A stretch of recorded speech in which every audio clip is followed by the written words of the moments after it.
Welcome, and thank you for joining us once more for another episode of the Nicolene Bernard Talk Show. Today, I have a really good one for you. I'll be speaking with Dr. Kristen Wild, and let me read her bio. Kristen is the founder of Modern Health Solution. She holds a bachelor's, master's, and PhD in metaphysics and a diploma in applied psychology.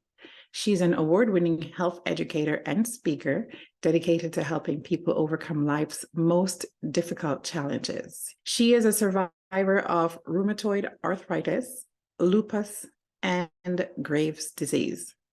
After a decade-long battle, she was able to find the solution to heal and reverse the damage to body, mind, and spirit. She now helps others discover their own inner healing. It's going to be a good one. If you have any relatives or friends, or if you yourself are suffering from any or similar diseases, I think this will be a great conversation for you to watch and to share. So again, thanks for joining us, and we will be right back with Dr. Kristen. Thank you.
Nice to see you. I'd like to start this interview by just asking guests to tell me a little bit about yourself in your own words, because I already read your bio. So in your own words, tell us a little bit about yourself. Me as a personal level, I am a mom to 2 teenage girls. I have a collection of cats. I have 5 cats, and also several plants. As you can see, this is the tip of the iceberg of the plants. My office is in a solarium, and I just love life. I love being alive. And there is a point in time where the opposite was true, where I was in a position where I would have preferred not to be alive. So I'm just very fortunate to be one of these people that has lived on both ends of that spectrum. And it's now I aspire to inspire others, because it feels so wonderful to be healthy and happy and enjoying life. And that's what I wish for everyone. And listen, like I cannot put in words how happy I am, like doing these interviews and meeting people like yourself and just hearing, because I know that we're giving hope to others out there who feel the same way that you used to feel, and they really feel like there's just no point in going on. But seeing people like you, seeing people like me, and us sharing our stories, I see us as just some beacons of hope, helping others out there. So these interviews, I so look forward to them. So I'd love to hear more. But let's go back a little bit. So I know that you are a doctor.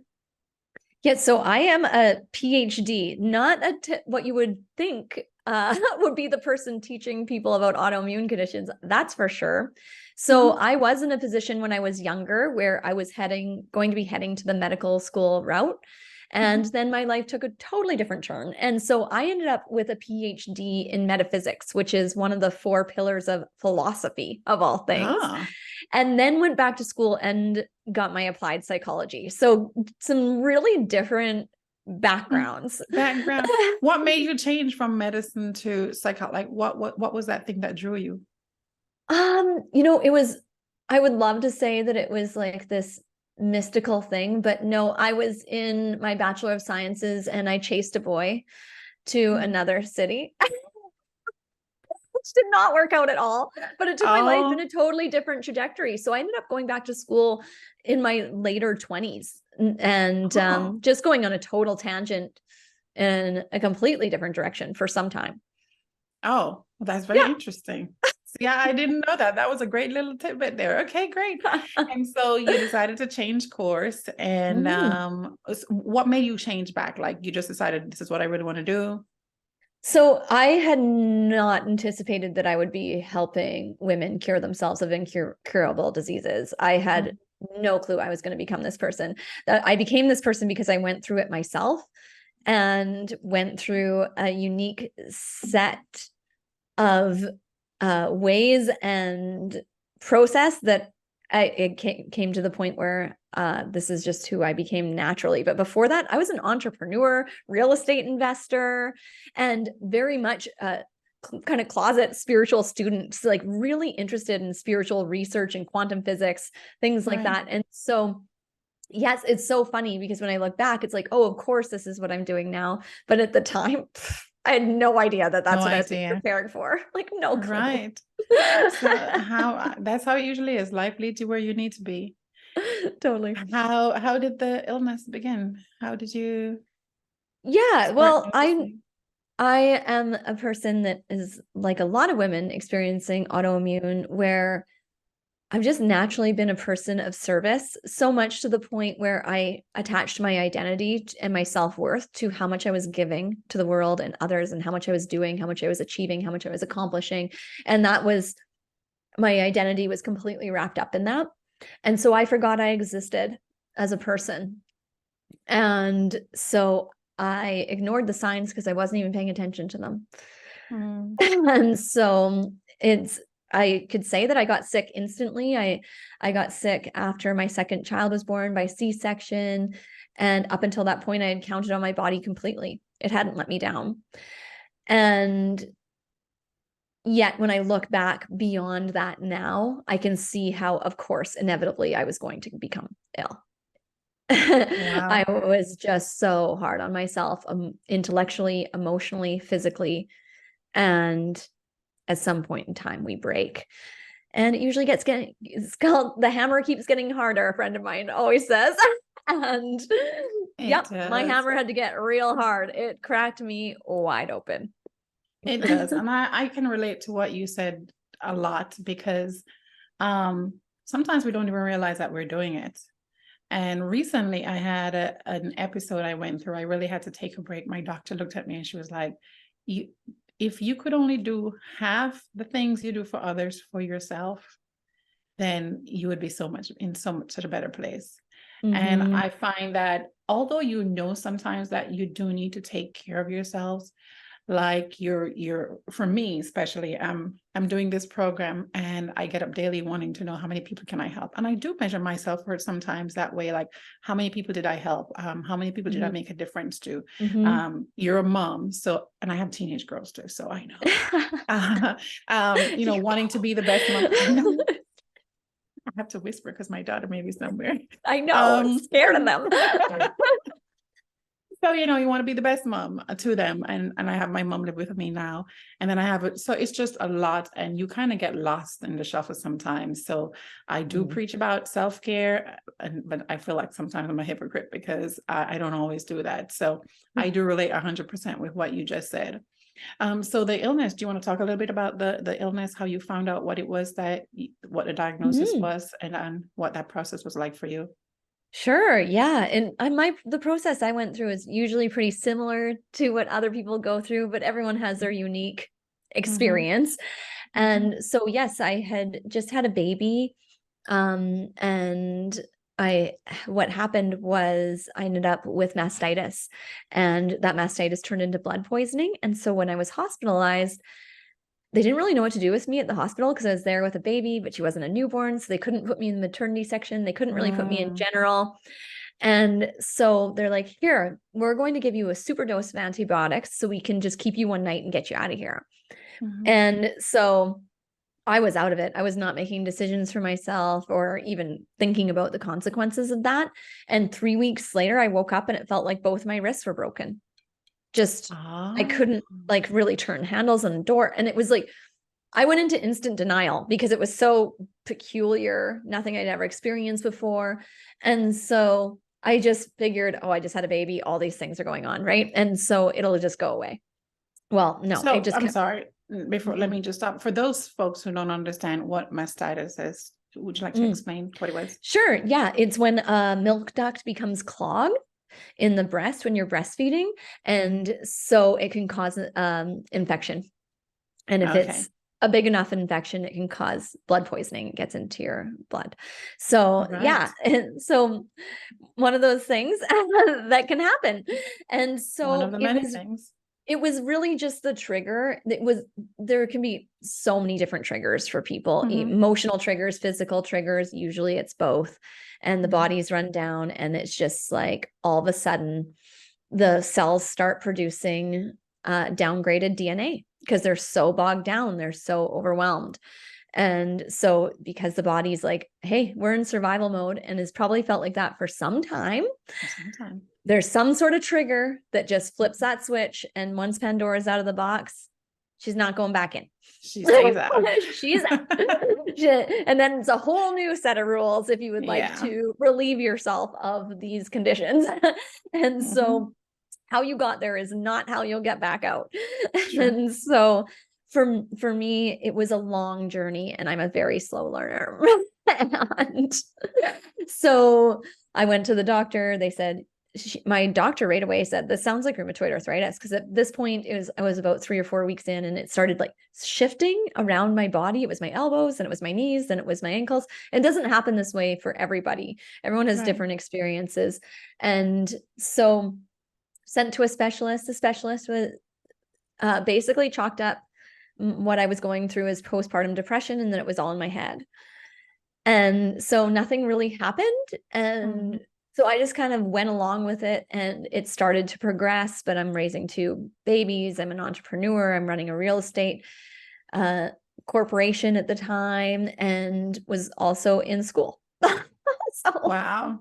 So I again continued to ignore myself. Like I said, very slow learner.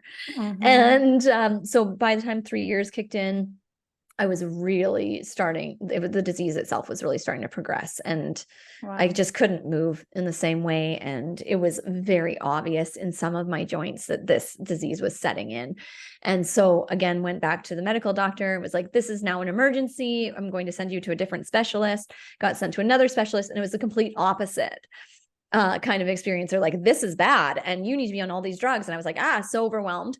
And so I did try medication for a bit, and it just didn't sit right with me. I had to inject myself with these medications, and it just didn't feel right. It felt like, this is not my path. This is not the way I'm supposed to be managing this. And I spoke to the specialist, and the specialist, I just said, I've been doing my own research, and it seems like there's some sort of correlation with nutrition. And so that's what I've kind of discovered so far. And he basically said, like, listen, what you have here is a mental health problem. And I'm like, oh. And he's like, well, it's like, you're sick. You're going to have this disease for life. If you don't take this medication, it's going to progress faster. And you don't believe it. And I was like, you're right. I don't believe it. I don't believe that this is it. I don't. Yes. And so he basically was like, I don't know if I can help you. And I was like, I don't think you can. And so then I went on the journey of, I'm like, I will be the human guinea pig. I will try anything and everything. Basically, I started working just so I could make money, so I could try all the things. And oh, wow. so, and this was with the rheumatoid diagnosis, right? Yeah, because it's Okay. hell. It's a living nightmare to live in a I body know. like I've seen that. And it's, yeah. So if you've been close to someone who you've seen them progress through it, it is excruciating pain, mentally and physically. And physically. Yeah, I've seen that. And then for some reason, maybe it's just I believe that it's usually for older people. You're a prenatal woman. I can, in my mind, I would think it's something that happens to people of a certain age, but the reality is it can happen at any time. It is more actually likely to happen to women in their late 20s and early 30s. It's because of the word arthritis, because it can be misconstrued with the other type of arthritis, which is osteoarthritis. Different things, different mechanisms. both suck. And so, yeah, the rheumatoid arthritis is more autoimmune. And I tend to think that osteoarthritis is autoimmune related as well, but that's a subject for another time. Right. And so, yeah, it's going through these experiences themselves that is what it's what's really woken us up, I think, as a Right. community, because we've had no choice now but Right. to go within and find another way. So you realize that this doctor couldn't help you with all these medications. I hate to take medicines, not that they're not important sometimes. And then Yeah. At what point did you find out that you had other issues that were maybe affecting the arthritis? Yeah, so this is what happens as you progress through autoimmune is you end up with more symptoms because, again, the cells are not operating the way that they need to be for optimal health. And so Right. the genetics get downgraded. So what happens is more and more symptoms pop up, and then you end up with more and more diagnosis. It's kind of the natural progression of autoimmune. And so Oh. I myself, like I said, slow learner. I spent over 7 years after that doctor saying he couldn't help me, and I was dedicated to finding a way. I got sicker and sicker, and I tried so many different things, so many different diets, so many different practitioners. I had ended up spending over $200,000 of my own money at this point in time. And yeah, and just kept getting more and more dire. It got into my internal organs. My organs were shutting down. I was told I needed 4 of my joints replaced. And I was bedridden the majority of the time, and was also trying to run a company, raise kids. Like, it was just, every day was a living nightmare. It was so challenging to do anything. Even dress myself was just like the ultimate task.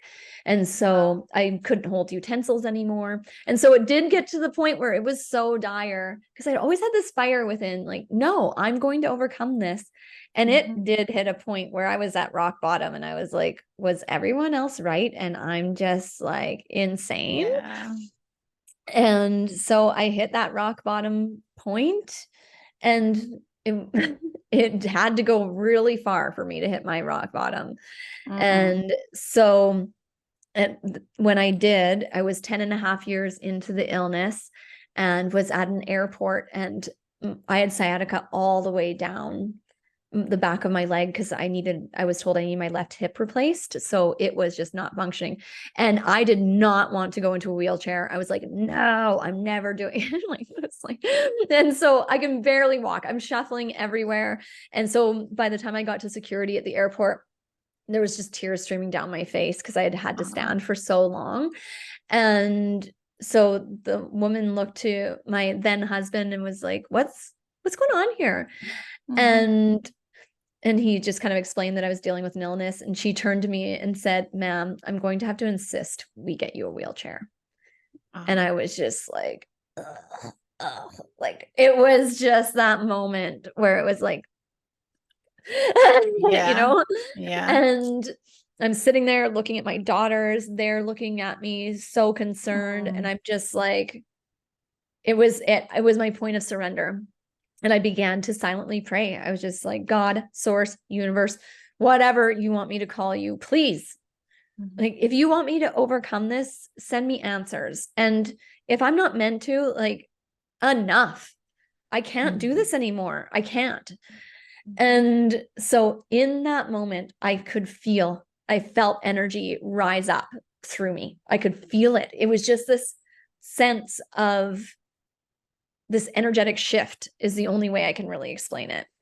And were you a praying person before?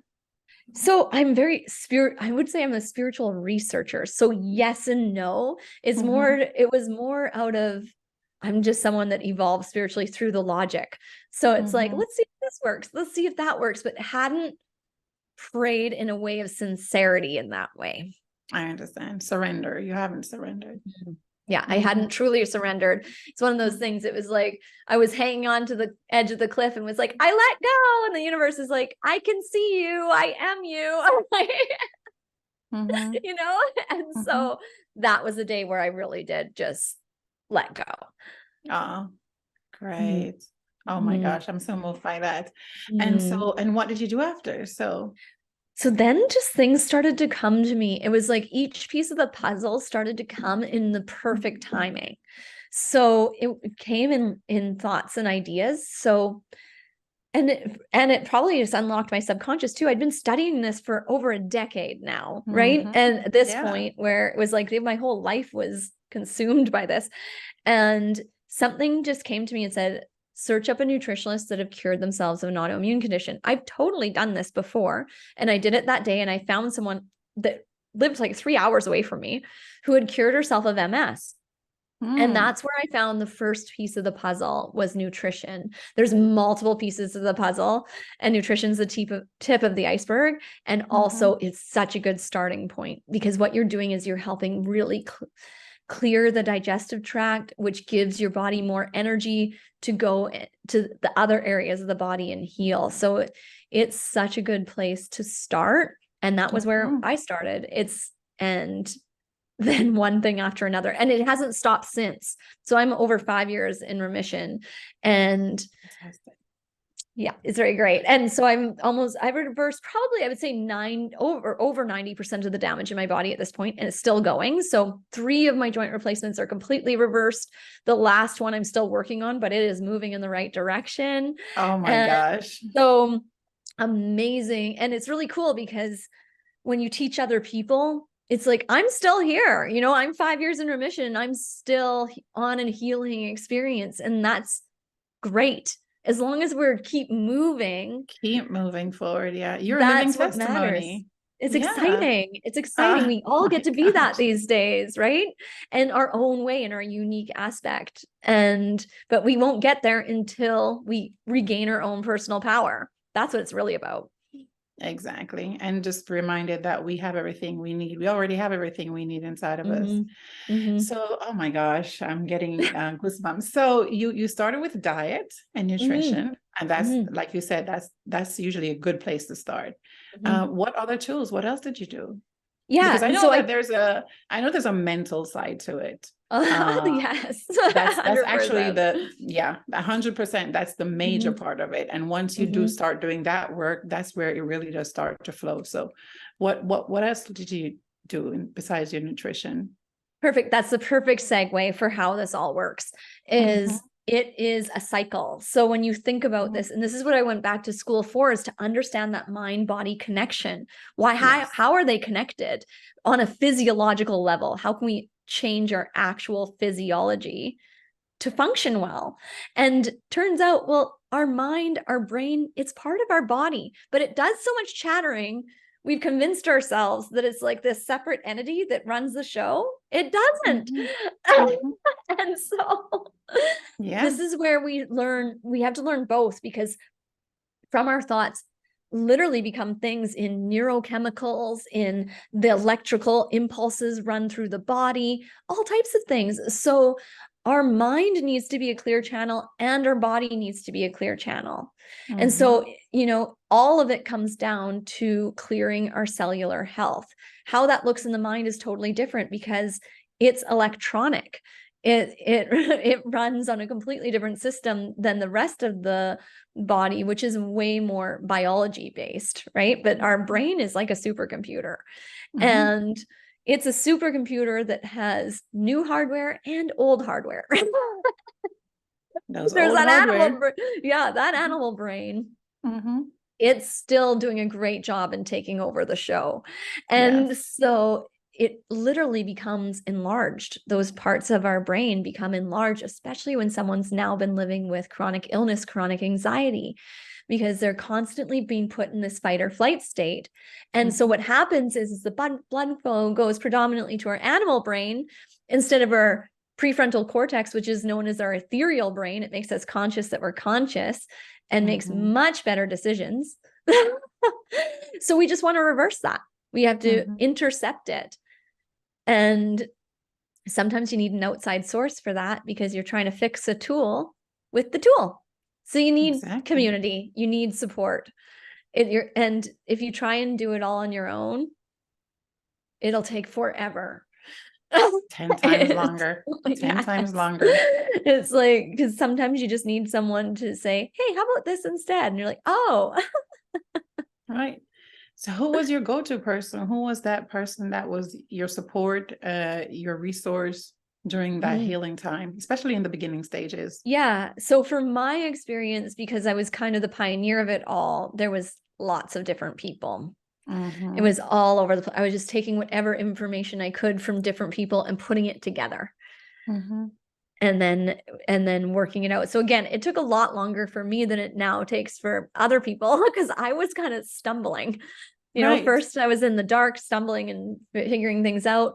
Then it was like a flashlight was turned on and I could kind of make things out. And then finally the light got flipped on, but the light didn't get flipped on until I was well into working with other people already, because I learned so much faster from seeing people in their each unique dynamic experience. Because even though I'm telling my story of healing, it doesn't look the same for everyone.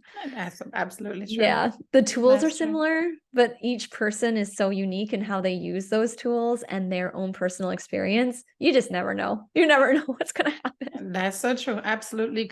Different journey. It's all a healing journey, but it has different paths. So now you've figured out something, and obviously you are here to show us that whatever you have done has worked. What do you do today to help those who come to you for guidance or for help? Oh, yeah. So we have a program in place. It's not just me anymore. We have an amazing team of 5 women and growing. We're hiring. And so it's such an amazing place to be. It's just because everything we do around here is to be mutually beneficial. So always value adding. And so we created a program. Basically, it's what I wish existed when I was going through this. I made it for me. I did. I made it for past Kristen, and so that she doesn't have to suffer anymore. As strange as that sounds, there's so many other people that can now benefit from that. That's beautiful. It's just a wonderful experience. We have a 93% success rate of helping women overcome and reverse autoimmune conditions. And that's not even the goal of the program. The goal of the program is to get to a place of utter joy in your own existence. Healing is a natural side effect. It's what just happens as you come into alignment with yourself. You clear that channel in the body, clear that mind. You naturally tap into your higher consciousness, whatever you want to call it. It just happens. And so natural side effect is the body heals itself because it can now function well. I want to hear more about this program. Give me a little bit of a snapshot of what it's like. Yeah, so I love it. It is my passion project of life. As I'm sure you could tell, I'm an entrepreneur, so I do a lot of stuff. I love stuff. I love getting into businesses and stuff. So it's really fun. But this is my passion project. This is about this is just so about the people that we serve, and it's my number one priority in life. And so we hold the person's hand step by tiny step in whatever they need support in, but they choose their own adventure. So we release it. There's a 9-month program, and we release it in 3 sections. So that the first section is called Reset. And this is where we work with the individual to remove everything we can that is causing diseased cells, the body holding toxins, and slipping into the parasympathetic nervous system, because we really need the body to move into a state of ease and feeling safe. When the body feels safe, it can let go of what are called, without getting too sciencey, neuropeptides that are attached to the cells. The body will not release those neuropeptides that are bogging down our cells until it feels safe. And so this is why in the beginning, there's a lot of inertia, because people start to feel safer, and then the cells release a bunch of toxins, and you feel like crap, and then you're like, and then it's this back and forth catch-22. But what we're doing is slowing down that disease state to the point where it stops and then starts reversing in the other direction. And now your body is flipped into health building. And so that's a catch-22 as well. So once you move into health building, it's like the spiral staircase going up instead of down. And so this is what we do in the reset phase. This is a lot of nutrition, movement, self-awareness. This is all about your relationship with yourself. And it's earning your own trust and respect. So what's cool about this is you are your own healer. We all know that, I think, at this point. It's like, yes, people can help guide you. Yes, they can hold your hand. You're going to do it. It's going to be you. You have to. It is. And of course, support and community, very important piece of that, but it's going to be you. And so when we move through that phase, then you start getting that inner power going, because it's like, whoa, look at what's happening. And then you start getting that joy back, and you start seeing those glimmers of hope. And it's like, ooh, so now instead of just trudging through life, you're moving towards a future, and you get more and more excited about it. And then we move into the restore phase. And so the restore phase, essentially, we start when the body starts to transition into remission. And so, and you can feel it. You literally feel lighter. You feel better. You feel more alive. It's like, when you're going in that direction, there's no mistaking it. And then what we do is move into the next stage, because we want to ensure not only do you stay where you are now, you don't backslide. It's like, and so that is re-solidifying things. So now we're working on rebuilding muscle mass and like taking that cellular health to another level, and even fortifying the mind even more, taking it to even a stronger place. And so in Restore, it's really about making it so the body can function so much better and handle our nervous system in a way where it's not going to get depleted again. So even when you do have those stressful moments and your nervous system's on high alert, you know how to navigate it, and you feel confident that you're not going to become ill again.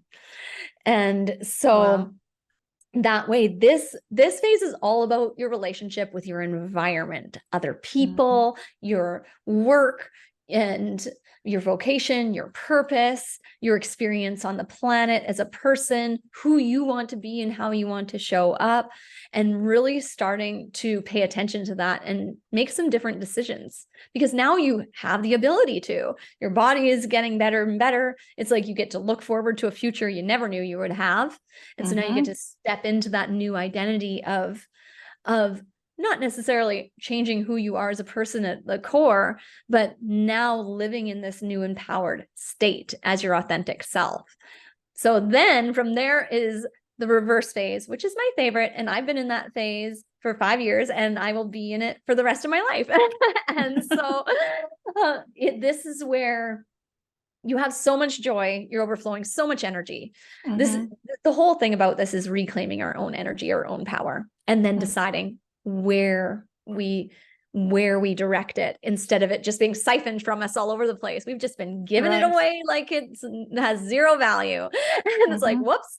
And so we're going to recall it all so that we get to the point where you're overflowing with energy, and then you get to decide where to direct that. And this is where it just never ends. A new aspect comes up, and you work through it and just become an even better version of yourself.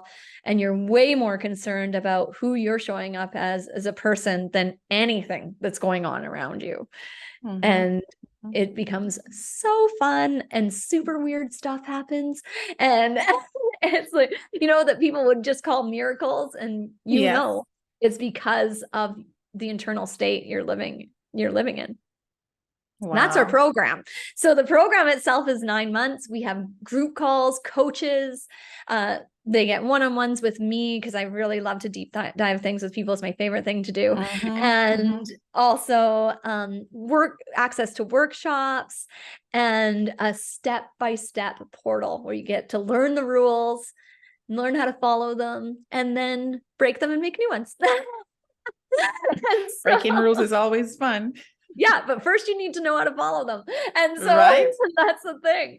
And so, it's an amazing adventure. And then from there, people are with us for life. We used to cut it off at a year, and Yeah, right. It's like we have so much fun together and everyone's such kindred spirits. So people still come to the group calls and check in with everybody. And it's just so Oh, that's fun. awesome. That's Yeah. awesome. Yes. I feel excited. I'm like, where do I join? Why do I join this group of amazing people with great energy? I love that kind of vibe. Yes, So it's fun. yeah, it sounds like it. And again, like I say, I keep looking at you, and you are indeed a living testimony. What's that Mm. saying? You've turned your test into a testimony, and Mm. your mess into a message. And that's Oh, exactly what wow. you're doing. That's exactly what you're doing. How can viewers find more about your program, about you, and the great gift that you're giving to everyone else? Oh, thanks so much. Yes, so you could find us on Instagram is probably the best way because you get to interact with real people. Right. So it's just at Modern Health Solution. And Mhm. then modernhealthsolution.com. I think you have to put a www in front of it. I'm not the tech person. And so I don't know how that happened, but Right. www.modernhealthsolution.com is about our program and everything that we do here. It's just, I don't know. I don't really have words for it anymore because it has taken on its own spirit. So Right. I'm along for the ride at this point. And it's just amazing fun. It sounds like it. And just before we wrap up, I like to ask, with the experience that you've had and all the things that you've learned. First of all, I must say I admire you, because not Mm. only did you went through your struggle, and now you find the answer and you're sharing it with everyone else. And that's just a beautiful thing, when you can go through Mm. something and come back and then share your light. That's something that I really, really admire. Your strength, your courage, and your joy. You're such a joyful person. Mm. I feel like I Thanks just so want to keep much. smiling. Oh. So, I really enjoy doing this. Like I said, what do you say to someone who's sitting in their bedroom right now, just feeling like they're just at their breaking Mhm. point, at their rock bottom? Mhm. Um, what do you say to that woman or man who's just sitting watching us today? I say, from the breakdown comes the breakthrough. Mhm. We can't have one without the other. It's actually Mhm. the deeper you go, the higher you can rise. So because your level of compassion and empathy is beyond all others. So if that's where you are, good. Now let's go. Oh my gosh, that's amazing. I love it. Fantastic. I really, really did enjoy talking to you. I am going to find out some more about your program, and I'll tell everyone I Mm. meet. But I Oh, know thank that from you. this conversation, I know that you have inspired a lot of people. And Mm. if nothing else, you've given them a hope just by being you and being where you are. So I really Mm. do appreciate you sharing with us today. And I'm excited. I hope that we can collaborate some more in the future, and hopefully get to meet at some time. Yes. Oh my gosh, I would just love that. Thank you so Mhm. much for Of course. having this platform and doing what you do, because this is Thank so you. important. I couldn't even imagine running a podcast. That blows my mind. And so thank you for giving this space where we get to speak this way. It's so Yeah. wonderful to be authentic and vulnerable and getting to the root of what's going on here. I so appreciate you. Oh, thank you so much. And you said something about being vulnerable is really the beginning, being vulnerable with yourself and just with Mhm. others. And Mhm. and of course coming back to share. Mhm. So thank you so much for your time. Oh Then my gosh, thank you. Have an awesome day. I'm already having a great day after this conversation. So thank you. Take care.